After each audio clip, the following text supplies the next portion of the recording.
Welcome to Market Call. For the hour, David Burrows is on the show. He's President and Chief Investment Strategist at Barometer Capital Management, and he takes your calls, emails and tweets on North American large caps. You know that number, 1-855-326-6266, or send an email to marketcall@bnn.ca, or you can upload video questions. You film a quick question on your device, and then you tag us in your post after you've uploaded it to your favorite social media platform. Or you could just email us a question and put video questions in the subject line, aka you just attach the video to your email. Okay, if you got all that straight, let's get to David. David, wonderful to see you. And just to remind the viewers of your position, you think we're in a long-term bull market.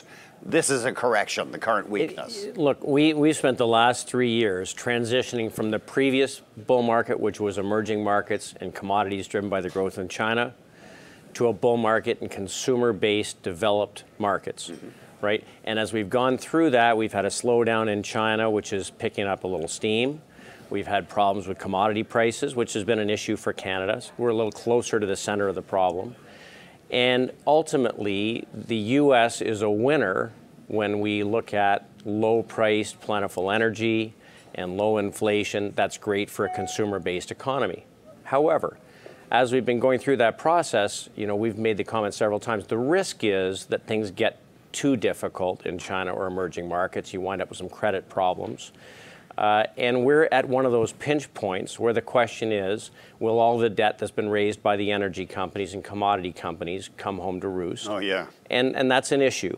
And will the slowdown in China actually impact the developed markets more? And of course, everything eventually, you start with the weakest things in the beginning of a correction and you get to the strength at the end. And now you've got technology and consumer stocks in the U.S. getting hurt, which could not be further from the epicenter of the problem.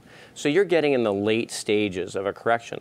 And if you look back at two previous long bull markets, there was a bear market that went on through the 60s and 70s where the market in the U.S. went nowhere for 16 years, and it broke out in 1982. 2 years into that bull market, there was a correction that lasted 8 or 10 months, and it was an 11% correction. So it was nasty enough. Nasty enough, but it was a correction in a bull market that the market turned around, and the things that were the natural winners at that point, technology, healthcare, consumer, took off and rallied for years.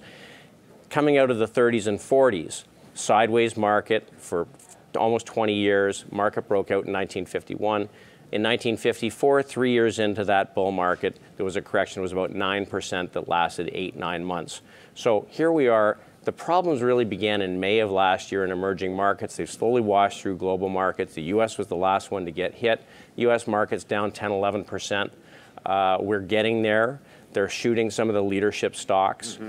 This is not the beginning. It's late stages. And let's put up a 10-year chart, our friend, for the S&P 500. Sure. Carry on. If you could go back to 2000 in the S&P 500, that would be great. Okay. Well, we'll put up the 10-year, and let's see if we can do the 15-year. Okay. Carry on, please. So what happened was the S&P 500 broke out of a 12-year period from 2000 to 2012, where it just cycled back and forth sideways. And that happened in 2013. So there is your chart for this century, David. That's right. So you've got the U.S. S&P 500 breaking out of the range in 2013. Okay. That began a new secular bull market for stocks. Secular bull markets see rising multiples generally and falling correlations. And we should, I keep interrupting you, Dave, but we got to that peak, the dot-com peak in 99, 2000. That's right. Maybe we could put that chart back up again. That's right. And then we got to another peak. We finally broke out of that range. Okay. We broke the highs from 99 in 2013. Right. Right? And the market has a history of having long periods of strong markets and then many years of underperformance as money rotates away. In that period where the market, U.S. market went nowhere, China was the bull market and commodity producers, right, and emerging markets. So we are going through a transition to a market that will be friendly to consumer-based developed markets, low inflation, low energy prices. So we're going to have some shakes along the way, and right now we're going through one of them. So we don't think that the trouble in energy is over. We don't think that the trouble for commodities is over. We think that there's lots of risk for emerging market investors. But if you can be focused in the U.S., in the consumer part of the market, and technology, they're a long way from the problem. You've got some picks along those lines coming up, I know, That's right. David. We're going to have plenty more from David Burrows on the show. He's President and Chief Investment Strategist at Barometer Capital Management. He's answering your questions on North American large caps. Give us a call, 1-855-326-6266.